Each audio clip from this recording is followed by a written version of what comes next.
C'est parti pour un petit tuto de démonstration de plein de finitions différentes. J'ai pas forcément le nom de toutes les finitions, on va déjà commencer par les plus classiques. Donc quand on porte au dos en maille-taille, ici c'est un hybride, c'est-à-dire avec une ceinture à clip. J'ai fait une autre vidéo avec un maille-taille avec une ceinture à nouer et aussi en incluant des anneaux. Donc n'hésitez pas à aller voir aussi celle-là où il y a plein d'idées de finitions différentes. Mais donc là, on est sur le petit Evo Deo Néobulle et les finitions déjà de base où on va donc installer bébé au dos et tout de suite revenir, donc comme un peu en mode sac à dos. Donc vous avez vu, on passe au creux des genoux et ensuite on croise et entre nous et les jambes de bébé. Et donc là, on peut simplement faire un nœud. Si vous avez des épaules suffisamment larges, ça peut être totalement sécuritaire comme ça.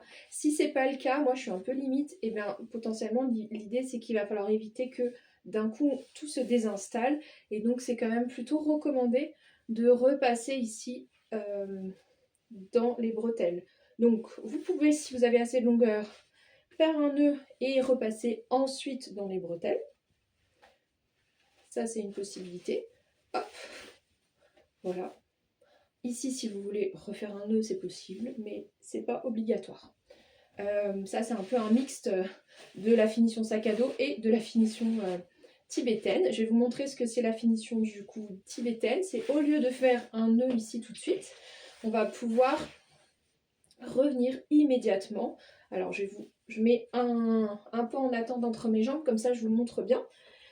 Ici, on va venir de l'extérieur vers l'intérieur. C'est ça qui va faire que ça va se tenir tout seul.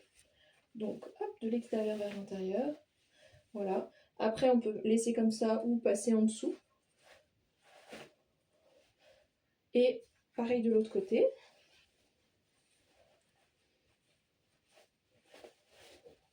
Donc, quand on fait de l'extérieur vers l'intérieur, ça va se tenir tout seul. Mais si vous n'êtes pas sûr du sens, tout ça, vous pouvez aussi refaire un nœud ici. Comme ça, vous êtes sûr à 100% que ça ne va pas lâcher. Bon. Tac. Voilà. Donc la finition tibétaine, on peut la faire passer du coup soit sous la poitrine comme ça, soit au-dessus. Hop. Donc comme on est le plus à l'aise. Voilà. Et on peut aussi du coup étaler sur la poitrine. Ici, là, pour que ce soit bien joli, on peut refaire un petit pli par pli. Donc on va prendre un côté et on va vraiment venir bien égaler nos tensions. Hop. Donc je fais un petit pli par pli. Voilà. Par exemple. Ici, si vous n'aimez pas les pans qui traînent comme ça, on peut venir les recaler ici en dessous, voire repasser, hop, complètement sous les fesses de bébé. Il faut juste faire attention, si c'est un tout petit bébé, d'éviter de trop faire des gros boudins sous les genoux, parce que ça pourrait faire en sorte que bébé prenne appui dessus avec ses jambes. Donc ça dépend aussi un petit peu de l'âge de bébé. Et on peut venir... Ici, la ceinture, on peut aussi venir la mettre hop, tout petite pour éviter que ça pendouille. Voilà, donc ça, c'est les variantes de la finition tibétaine. Après, vous avez aussi des finitions où on va pouvoir faire des twists. Alors, je redéfais tout. Donc, là, je suis revenue avec mon installation classique sac à dos, voilà. Et donc, on peut aussi venir faire des twists, donc des twists ou des vrilles en français. Il faut juste bien faire attention de ne pas perdre le serrage. Donc là, on va pouvoir faire... Hop. Ça, c'est une finition que j'aime bien, par exemple, quand on est encore avec un bébé assez petit et que la maman allaite, et ben, pour éviter de faire une compression sur les seins, en fait, on va vraiment passer entre les seins et on va pouvoir faire notre finition comme la finition tibétaine. Mais là, au moins, on est sûr qu'il n'y a aucune compression sur la poitrine. Ça peut être aussi des finitions un petit peu jolies pour un mariage, par exemple. Pour une soirée. Hop, je me suis trompée. C'est toujours de l'extérieur vers l'intérieur. Voilà. Donc là, après, par en dessous, par au-dessus. Voilà. Je trouve ça plus joli, plus fini quand c'est par en dessous. Et donc ici, on peut aussi revenir, une fois qu'on a passé notre tissu dessus, nous remettre du confort au niveau des épaules. Voilà. Et on va pouvoir aussi, par exemple, venir coincer par en dessous, là, pour venir passer dedans. Hop. Clac. Clac.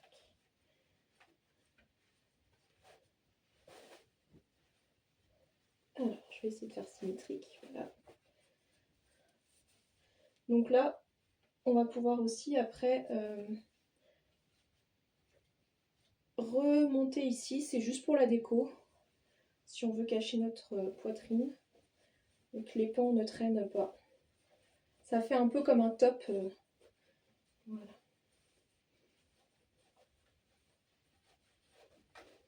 Donc là, il faut bien mettre à plat. Donc ça va dépendre aussi de votre taille. Si vous avez assez de longueur pour faire celle-ci. Je reviens ici. Je remets en dessous. Voilà. Là, c'est vraiment juste décoratif. Hein. Ça n'a plus d'impact sur le portage. Il faut bien penser à serrer avant. C'est des finitions qui sont un peu plus longues à faire. Voilà.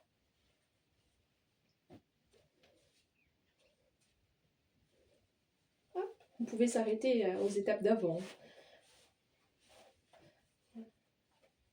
Tac. Ici, j'aurais aussi pu juste refaire un nœud. Hop. Par-dessus, là. Voilà. Et puis, par exemple, venir coincer ici les pans qui sont trop longs sur le côté. Voilà. Pour avoir une finition un peu plus légère, plus pratique pour l'été, par exemple, qui ne va pas être trop chaude. Hop. Maintenant, je vais vous montrer les finitions où on va faire du coup la finition devant avant de passer dans les genoux de bébé derrière. Ok, donc il faut que je défasse tout. Voilà, je me repenche un peu en avant. Hop. Voilà, donc quand vous en êtes à cette étape-là, vous pouvez faire tout de suite des twists. Alors là, il faut par contre faire très très attention en termes de serrage. C'est plutôt une finition quand on a déjà l'habitude de porter au dos.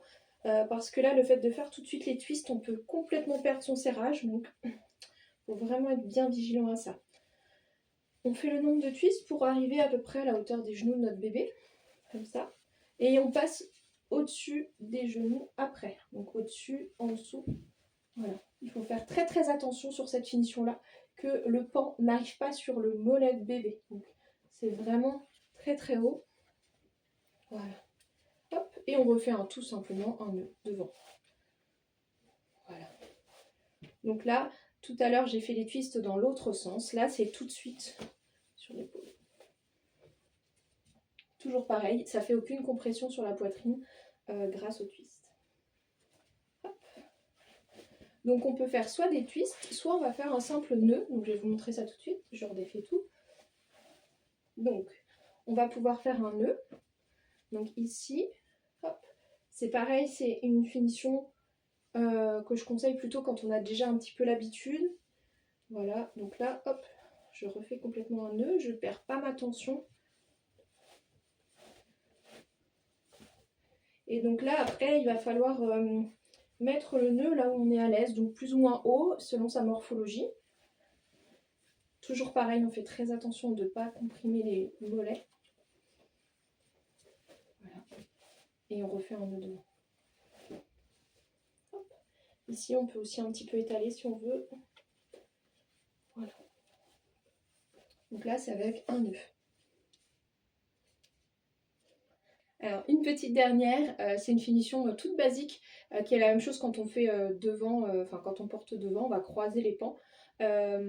C'est très adapté pour les hommes, du coup, qui ont le torse forcément plus plat sans la poitrine.